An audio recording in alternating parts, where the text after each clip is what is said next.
12 Japanese cleanliness habits that bring peace to both home and heart. I'm Marcus, and today I want to share something with you that changed my entire life.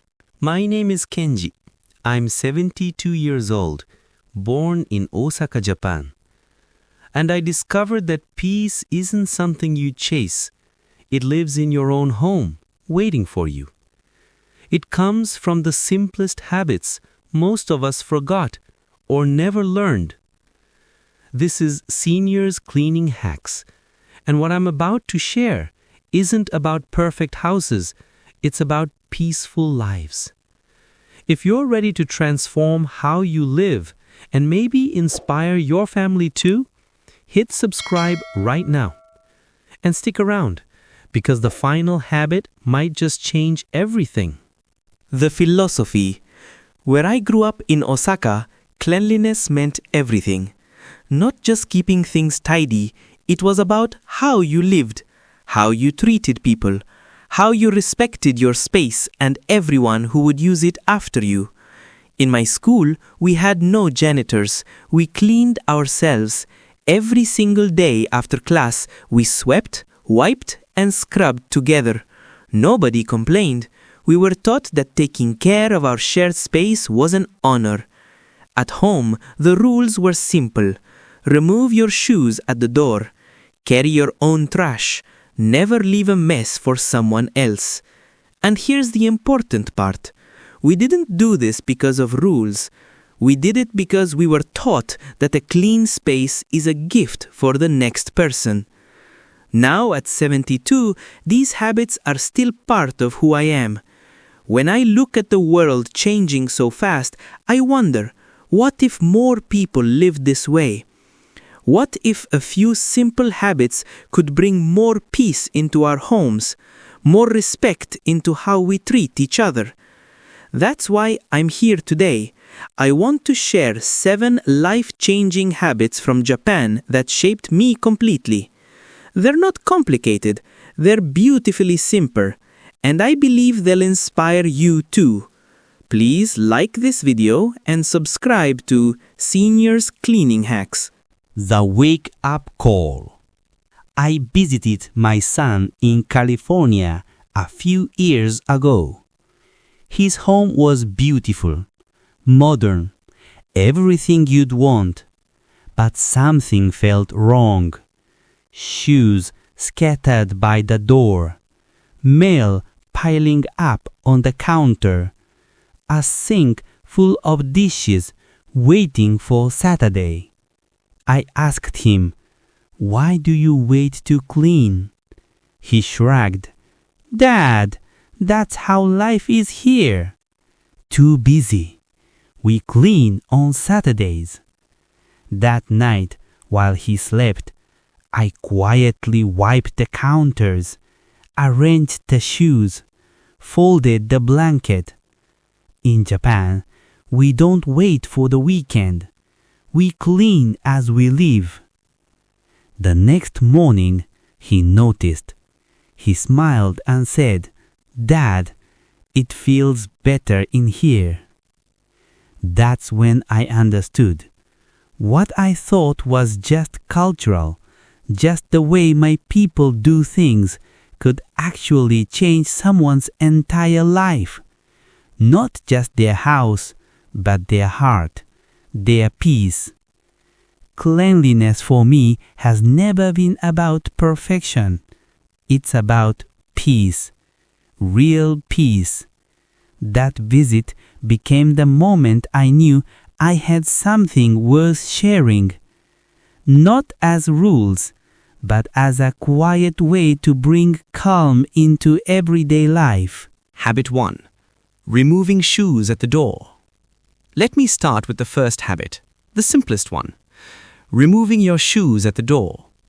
In Japan, before you step into someone's home, you pause. You remove your shoes, always. Many people think this just keeps floors clean, but it goes much deeper.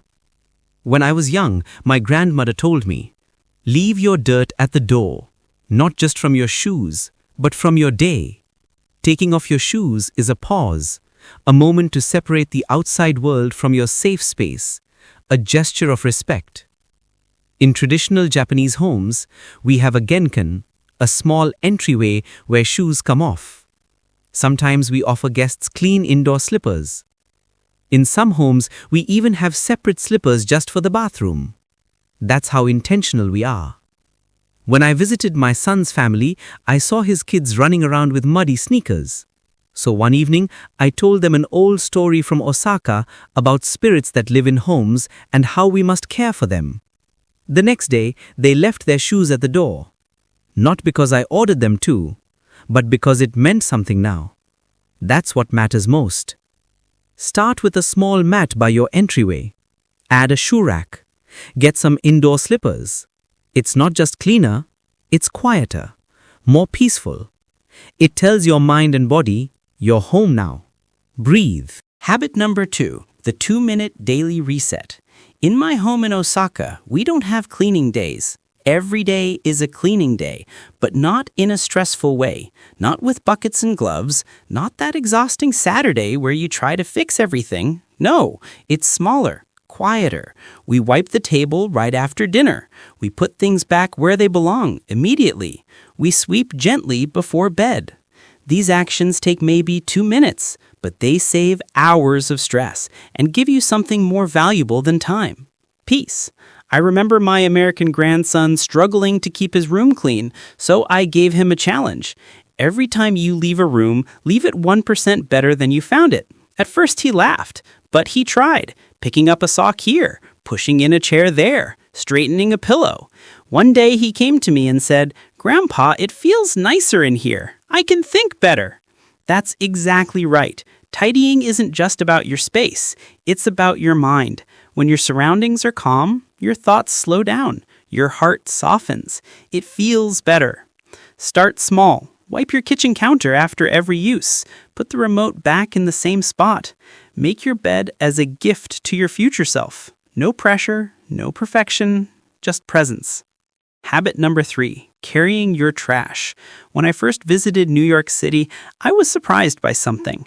Not the tall buildings, not the crowds. It was how many trash bins were everywhere, on almost every corner, and yet trash was still all over the ground. In Japan, we have hardly any public trash bins. After a terrorist attack in the 1990s, they were removed. They never came back. But something interesting happened. People adapted.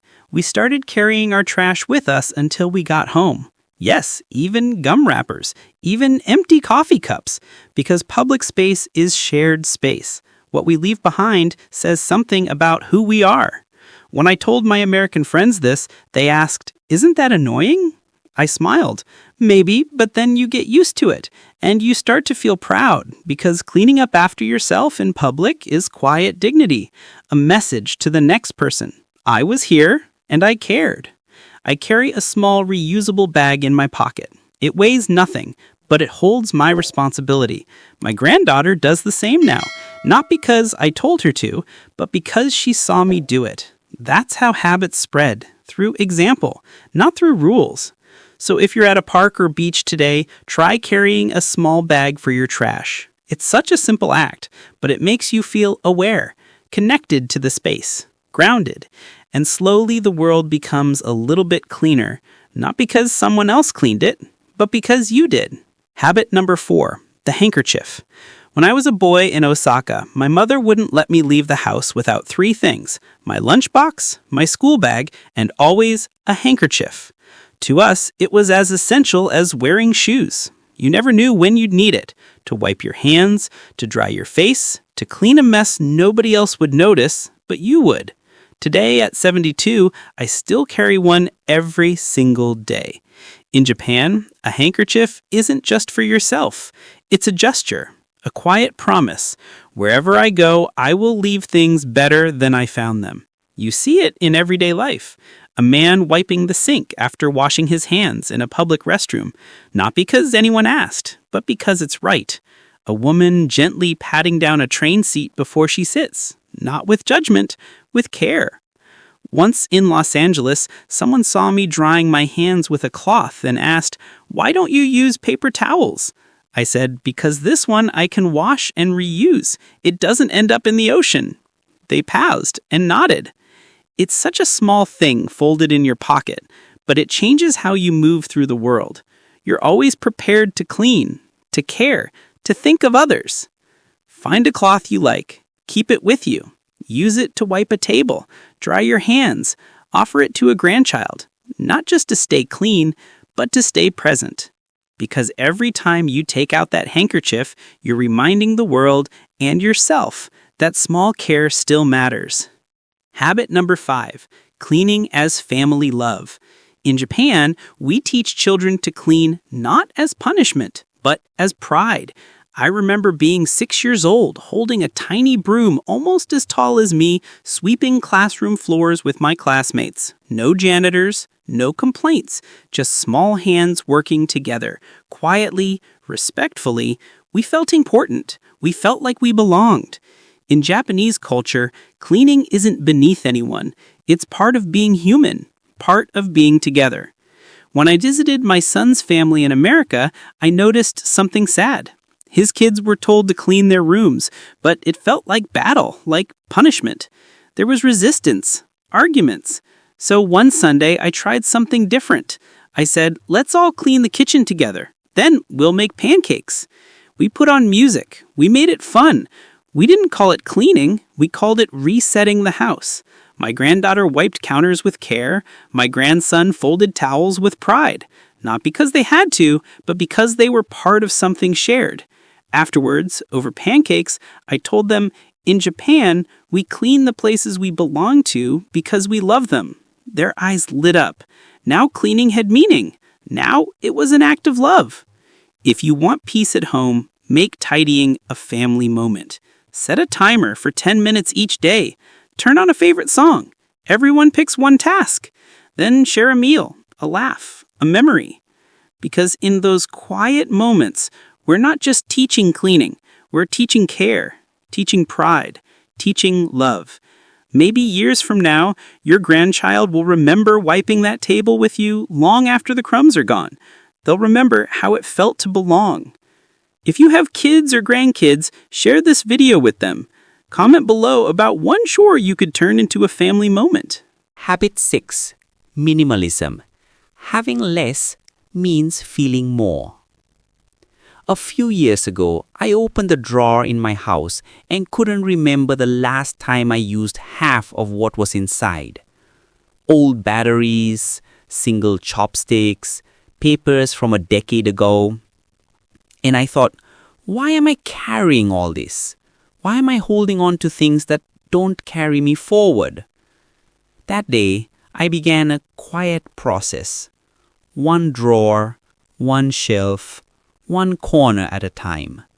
Not throwing things away in anger, but thanking each item and letting it go. We call it danshari in Japan. It means 3 things. Refuse what you don't need, release what no longer serves you, respect the space you live in. Slowly, something happened. The house got lighter. But more importantly, so did I. There was more air in the rooms, more silence, more peace, and oddly, more time. Because the less you have to manage, the more energy you have to enjoy what matters. When I visited my son's family in California, I helped them with their garage. Boxes and boxes of someday items. We ask one simple question.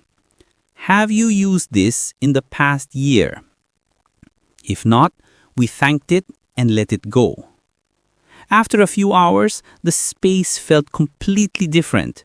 They looked at each other and said, "We can breathe in here now." So, if your home feels cluttered, start small. One drawer, one shelf, one corner. Not to throw everything away, but to ask gently, does this still serve me?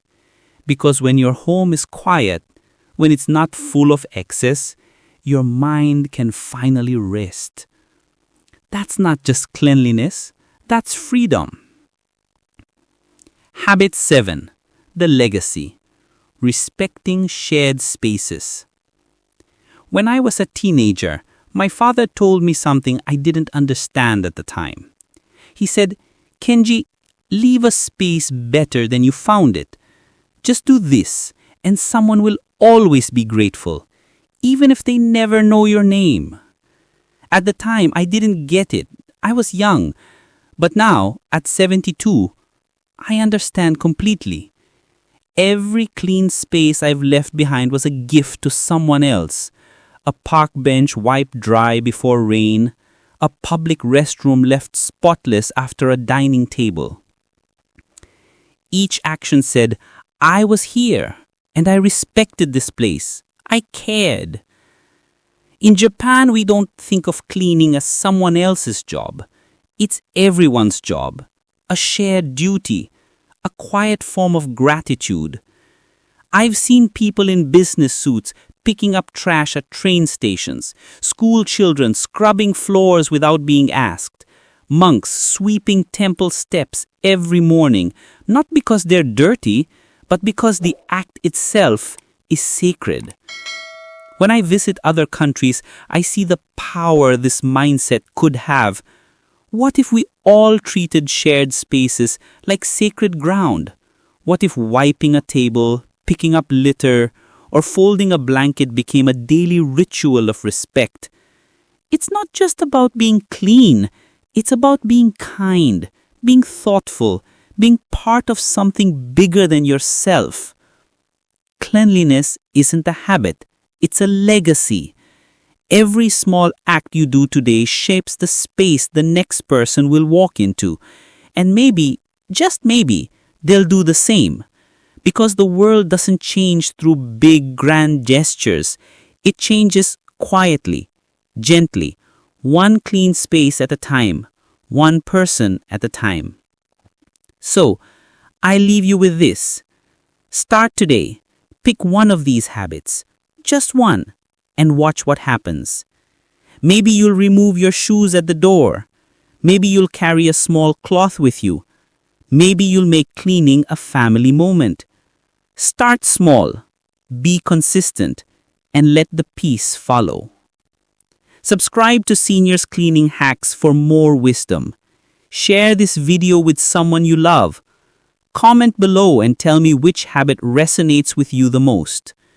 Because the world needs more people who care, more people who respect shared spaces, more people who understand that small acts create big change. Thank you for watching. I'll see you in the next one.